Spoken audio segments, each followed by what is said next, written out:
Anda kembali menyaksikan Net Bali. 2 hari Gunung Agung berstatus awas sebelum nampak akan terjadinya erupsi. Tapi pada Minggu pagi kemarin, Gunung Agung mengeluarkan kepulan asap setinggi 200 meter dari puncak gunung. Pasca ditetapkannya Gunung Agung berstatus awas Jumat malam hingga saat ini gunung tertinggi di Bali ini belum menunjukkan akan terjadinya erupsi. Pos pemantau Gunung Api Agung Desa Rendang Karangasem menyebutkan, Minggu pagi Gunung Agung mengeluarkan kepulan asap tipis dengan ketinggian 200 meter dari puncak gunung. Dari rekaman alat pemantau, intensitas gempa dangkal terus mengalami peningkatan. Data terakhir per 6 jam dari pukul 00 sampai 06 pagi terjadi gempa dangkal sebanyak 109 kali, gempa dalam 178 kali dan gempa lokal 13 kali. Hal ini menunjukkan energi di dalam kawah terus meningkat, sehingga nantinya akan membuka tutupan di bawah Gunung Agung. Kalau meletus mungkin masih radial karena kepulan-kepulan abu ya.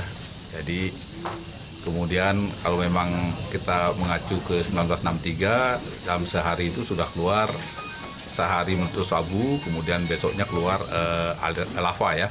Nah, lava ini mengalir ke bawah, akhirnya jatuh, runtuh ya menjadi awan panas. Tim pemantau juga lebih mengintensifkan pemantauan di 3 titik gunung, di antaranya wilayah Desa Budakling, Desa Batu Lempeh, dan pos pemantau di Kecamatan Rendang. Tim Liputan melaporkan untuk Net.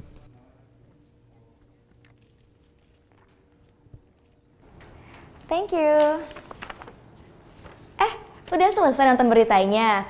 Jangan pergi dulu dong. Subscribe dulu dan nonton tayangan lainnya di sini. Subscribe, nonton lagi. Subscribe, nonton lagi.